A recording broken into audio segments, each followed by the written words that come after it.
This is Trying Again, a story of miscarriage. I'm Rachel Smith. If you've joined me now, you're very welcome, but you might want to go back to episode 1 and listen through.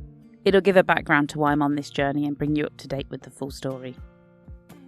The conversations that you hear in this episode will be frank.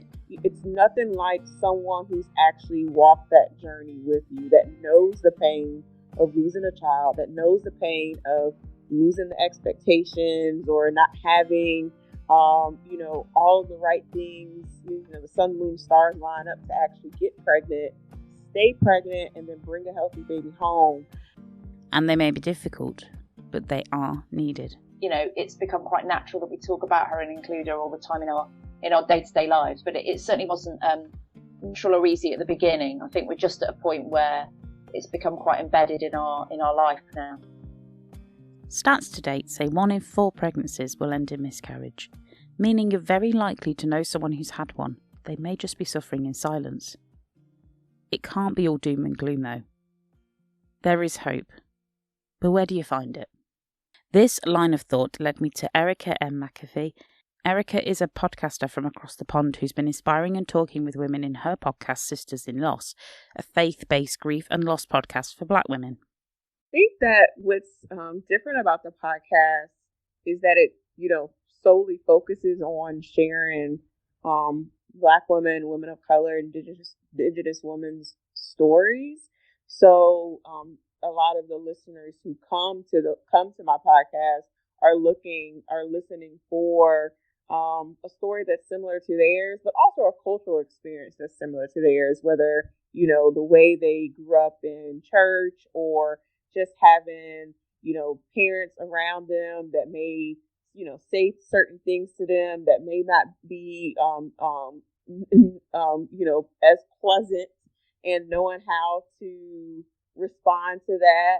And then also just having the representation of knowing that there are people in the community that are out there, strangers online that truly understand this walk and this journey, because as much empathy that you may receive from other people when it comes to loss, it's nothing like someone who's actually walked that journey with you, that knows the pain of losing a child, that knows the pain of losing the expectations or not having, all the right things, the sun, moon, stars line up to actually get pregnant, stay pregnant, and then bring a healthy baby home. And having women who look like you in that community that can empathize with you, that can support you, but also can love on you and pray for you as you go throughout that journey. I think that's the reason why a lot of Black women have gravitated towards the Sisters in Loss podcast, as well as the community and the sisterhood, and stayed even after they've had successful pregnancies after loss, because the representation does matter.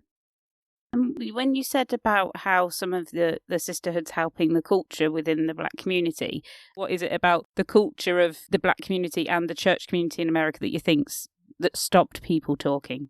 The cultural aspect from, I guess, the Black church is what I would call it overall, is that the way within the Black church, as it started to form and came about, as a result of slavery, a lot of the spirituals and customs and songs are rooted in hiding things and keeping things kind of close to the chest.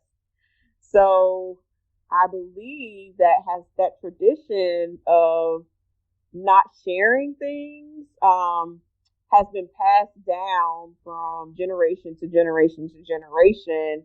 And as a culture overall, a lot of Black people are raised to not share their deepest, dark, painful moments at all. So they typically hold it close to their chest and really just go to God in prayer with it, versus sharing it with the world, thinking that they're going to help themselves and others. So I think that the privileges of, the generation that I'm a part of is that we have the ability of social media, right? That, a lot of our parents did not have growing up, right? So now we have the ability to connect with people on a different level and break down that cultural barrier of keeping things close to the chest, keeping things within the four walls of your homes. How have they accepted your kind of take on this and taken it outside the four walls? Obviously, when I lost my son, that's when I first started posting on social media. It's almost 8 years ago. And I did an initial post and I took a picture of him, right after he was born. So his cheeks are still rosy. I mean, he just looked like a newborn baby. No, people assume that he was just a newborn baby, that he hadn't passed away, right? Is that the picture on your website in your story section? That's one of the pictures on my website. Yeah, I had some professional photos of him taken, absolutely. And people assume, that he was just, just a breathing, healthy baby. And I think I had to come back and re-edit that photo or the caption or whatever I had there just to say, hey, you guys, my son passed away. We're having a funeral for him, next week, kind of bringing it back down. A lot of people are leaving congratulations and all this kind of stuff. And I'm just like, I have to tell people that he's not living, we're about to bury him. Yeah. And we went, me starting to share that, was pretty much the catalyst for my family to be more open and accepting of it. Did you name your babies? I did. Both of them are named. Brandon Jr. is my boy, and Brielle is the girl. So it's been 8 years for him and about 7 years for her.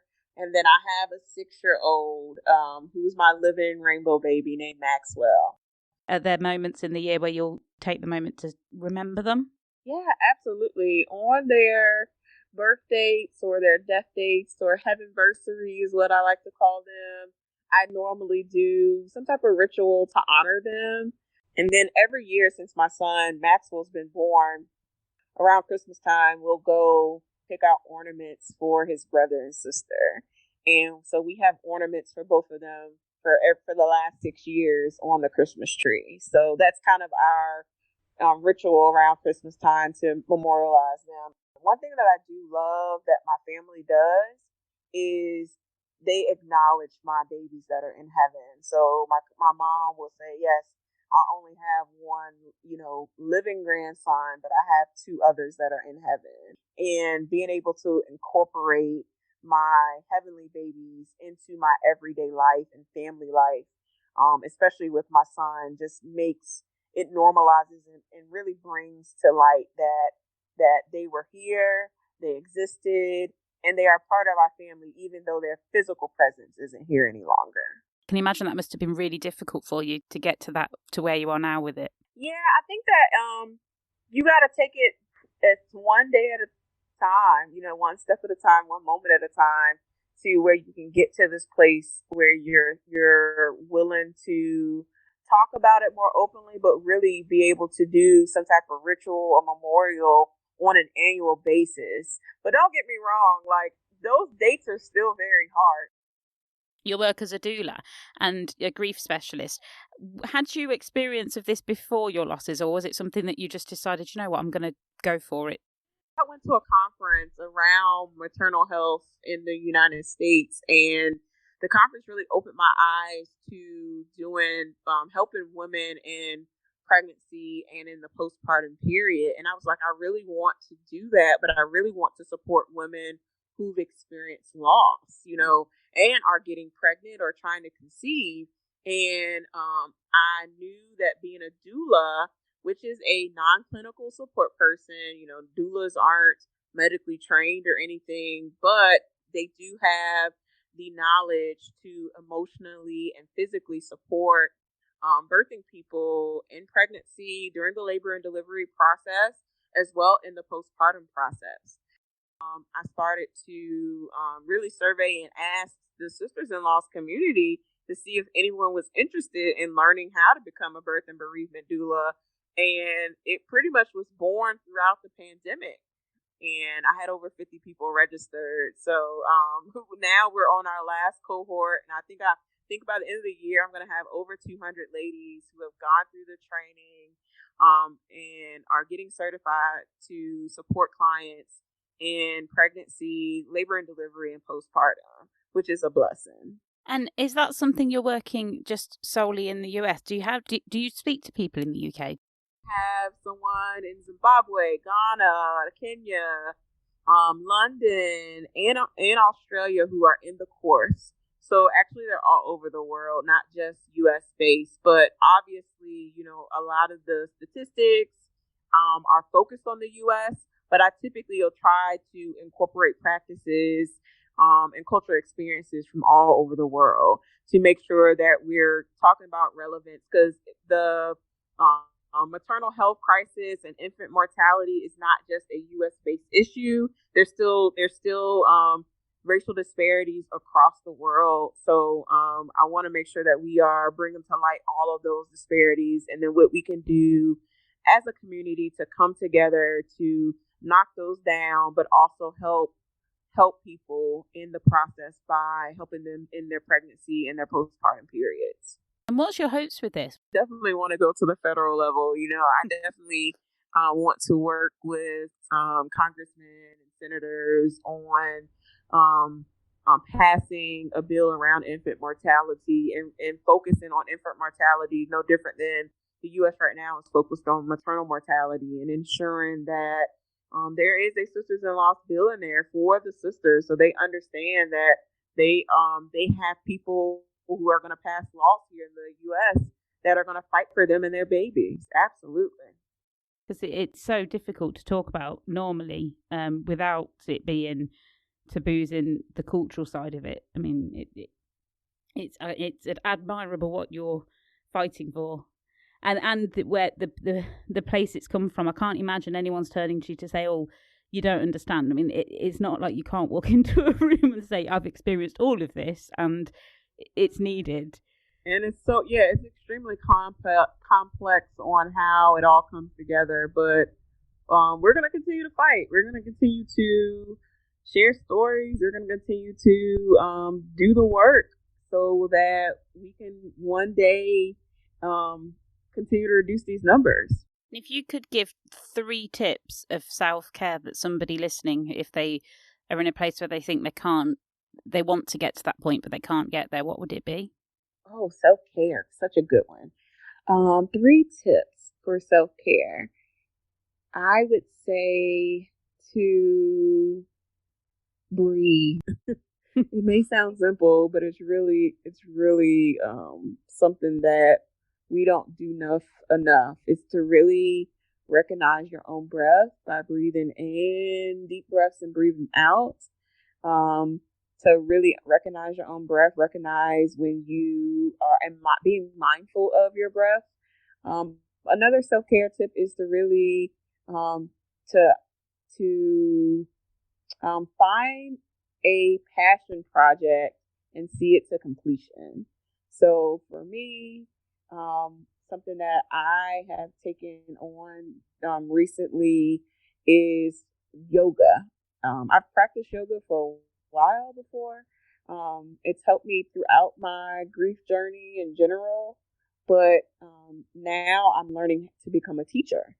So it's been my new practice of being able to learn yoga in a different manner, but also be able to teach people how to do and practice and strengthen their own practice of yoga. So that is my way of doing something different and really focusing on it and seeing it to completion.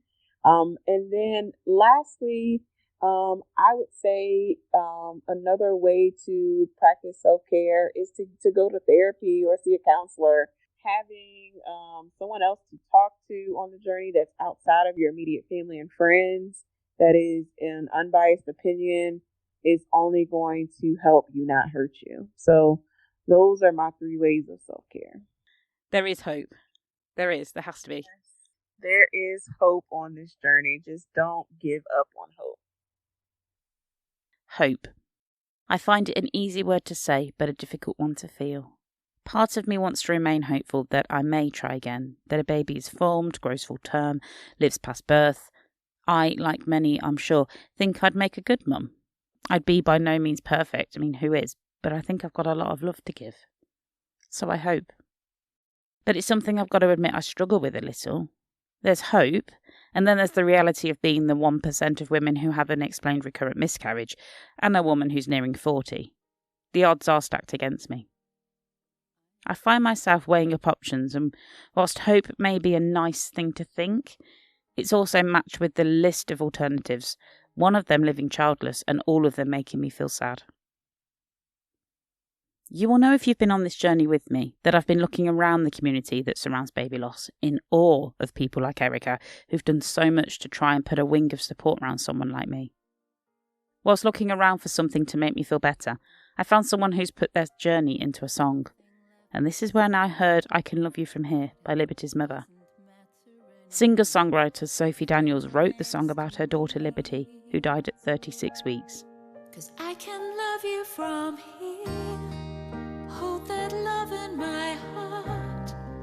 I can find a way to give that love a life. Now we're apart. You say that your boys know of it, and obviously she's a part of your family still. How do you remember her? In lots of different ways. I suppose I've just reached a point where I'm a bit more relaxed about how we remember her, because over time she's become such an embedded part of our life. Initially, my husband was involved organising quite a lot of different events to raise money for charity, and became very involved with Tommy's. So we were doing things like that really as I suppose big tasks, big parts of our lives to make her a part of our life. And me, the Liberty's Mother campaign has made her a big part of my life, because it's about raising awareness and raising money, and it's about using her song to connect with other people who've had similar experiences. But we also do things as a family, so we celebrate her birthday every year. We go out for lunch. Kids have a day off school, and they get a small present. Really, I think just as a result of all those different initiatives, she's now become it's become quite natural that we talk about her and include her all the time in our day-to-day lives. But it certainly wasn't natural or easy at the beginning. I think we're just at a point where it's become quite embedded in our life now. Still, it seems so hard to come and break my heart, and then leave me with no reason why. So at the beginning, what was the inspiration behind writing the song? Was it to help with grief? Because it's quite personal as a song. Yeah, well, it was quite a journey, really. I am a songwriter, so I teach songwriting, and I also write songs usually with other people, because I don't generally perform. But as a songwriter, there's often times in your life when you want to write a song because you want to express something, and then those songs, it may or may not go on to have a life or be recorded or whatever. And for me, songwriting is sometimes a way to help me try to understand what I'm feeling. And that was really the case with I Can Love You From Here. I had a huge sense of relief when I'd written it, because I felt that I could start to understand, I suppose, really the first steps of the journey that I've been on, which is being confident about making her a part of my life, and being confident about being able to talk about her and her life and her death and how it's affected all of our family. And with stillbirth, I guess, as with miscarriage and all of these different experiences that humans have, sometimes it can feel quite difficult to understand how you can really live it and make it part of your life. And for me, that song, I think, was a huge step in me understanding that liberty would always be there and always be a part of my life, and that it was essential that I embraced that. So that was why I wrote it. And I hadn't planned to record it or do anything with the song. I had friends and recording artists from time to time hear it and show an interest. And then I started to sing it at the odd event that we have at my college, where we have a songwriting sharing event where we share songs that mean things to us. And that was the first time I had visibility of other people forming a strong connection with it. Mm. And then in October of 2018, my husband was invited to speak at the Houses of Parliament at a ceremony for Babyloss Awareness Week. And he asked if he could read the lyric of the song. One thing led to another, and I performed the song there.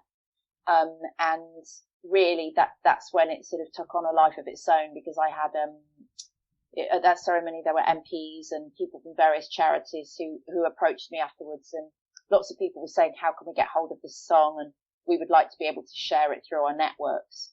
So at that point we decided to record it and release it and use the proceeds for charity. So that's quite a long time between you writing it and it being kind of public knowledge. I mean, obviously you were performing it in different points. What did that feel like? It was extraordinary, really. Extraordinary because I suppose, I'm a professional songwriter, so we do have all these sort of ideas and egos about our work, and we tend to think the things that we've written for personal reasons, if we're not performers, maybe have less of a value. And I've had a huge professional and personal learning curve from this song, in terms of, the power of music, really, the power of song. I've been in a few situations in the last couple of years where I've played a recording of the song, or I've played the song live, and it's had a very powerful effect on people in terms of forming a connection and helping us kind of, bond as parents who've lost children. And that's just taught me a huge amount, really. And it's been very powerful for me, since I've been, in touch with SANS charity and, talking to more people there about, what they talk about being a grief journey. I think I really understood it as part of my own grief journey, which was a very long one. And this project in a way has set me free, because it was about, I don't know, in a sense, kind of like fully coming out and joining that community of parents who'd suffered losses, and also just really embracing, the power of the love that I have for Liberty as the overwhelming part of the grief. I think the song really taught me that at the end, the love I have for Liberty is much more powerful in the end than all of the negativity, obviously, that surrounds the loss. And grief is obviously so overwhelming, and particularly in complex circumstances. But there is, for me, there was still this journey to be taken, and at the end, it's brought me to a place of experiencing this love as something that's very positive in my life every day. But I don't need to be with you to love you like I planned, 'cause I can love you. And you were saying about your grief journey, and it's taken you a long time. But how long after you lost Liberty did you write the song? Yeah, so I wrote the song quite soon after she died, before she would have been 3 months old. Wow. But I suppose the process of accepting the loss, I think for me that journey was to do with the fact that she was my first child. It was to do with concerns about having her siblings and just being able to survive, myself. So I think, we make all sorts of unconscious decisions. And for me, I was almost kind of apportioning out the grief. And what's been your reaction in the community of women and partners that have heard it? The reaction's been really so positive and so interesting and so energizing for me. I've met so many people that I can relate to, but I also have had many people to me, or either virtually through social media or in person or gigs and so on, talking about the connection that they make with the song, and also just the way that it connects people up. When I put the record out, there was a big launch event in my and another one in London. And because my kids are now at the local primary school, there was a lot of kind of chat and publicity in this area, just local media and also WhatsApp groups and things like that, inviting people to the gigs. So it was a really extraordinary experience because a lot of people, I suppose, knew me, but they didn't necessarily know about Liberty. And the Facebook post that we put out, that's entitled "I Am Liberty's Mother," it's had 52,000 views in the first 6 months, and so particularly through Facebook, everybody was seeing my face and reading about this story, and in quite a short period of time, I had people approaching me in the playground, people approaching me in the local community, almost every day, saying, "Oh, are you Liberty's mother?" And that was something that I really welcomed. That's one of the reasons the project's called Liberty's Mother, because I want to talk about her and I want people to know about her. But also it connected me to people who are coming out and sharing the most incredible stories, people who have really suffered and really struggled with their own journey, and people who really overcome quite significant obstacles to sort of come out, if you like, and say, well, I'm Gabe's mother, or I'm Amelie's mother, and talk about their own experiences of being able to sort of fully express who they are on the school run, or at the NCT group, or even just in their family. And I found that really moving, because I personally think that being able to talk freely is really helpful, about whatever the thing is in your life that you might want to share. And so I'm grateful for the song for connecting me up with all of those stories. I don't know why you're gone, but the rest is so clear. What's been the reaction within with the money you've raised? Where do you think it's going to go next? So far, we've raised between £5,000 and £10,000. It's hard to give the exact number, because I've gifted the royalties to. So at the moment, everything in terms of the EP recording is gifted to Tommy's. So that's sort of a steady trickle of money. But we've raised more than 5,000 offline through all the gigs and so on. And Tommy's, as I said earlier, they're all about research. But moving forward, we're going to publish the sheet music, and that will be for SANS charity. So anybody who wants to buy the sheet music and perform the song themselves at ceremonies and things like that, the money will go there. But then it's just really, I think with any project like this, it's about spreading tentacles off into other areas. So the song has inspired a book which is coming out in October this year, and the book is called Loving You From Here. And that book is being published by a major book publisher and is raising money for SANS. Yeah, also I think it's about the gift of the artifact, the song itself, because for me, Liberty's funeral, it was very significant that I didn't feel that there was a song that I could play at Liberty's funeral that meant something to me. And for other people, it would be something else. But for me, songs are vitally important. Mm-hmm. And I've met other people who feel the same. So I wanted there to be something available. So we've just put the song through the network of funeral directors to make it available for parents who are having funerals. So I think for me, it's, the power of song bringing people together is something that I really believe in. And that's really the gift that I want this song to be. I think it's about predominantly for the loss of babies and children. But for grief, more generally speaking, I think it's hopefully just adding a little bit to that piece of the puzzle about how we can remember people. And for me, the idea of continuous bond, of being able to continue to talk about those that we've loved in a positive way, and to understand that remembering those who've died and talking about them is not crazy, is not negative.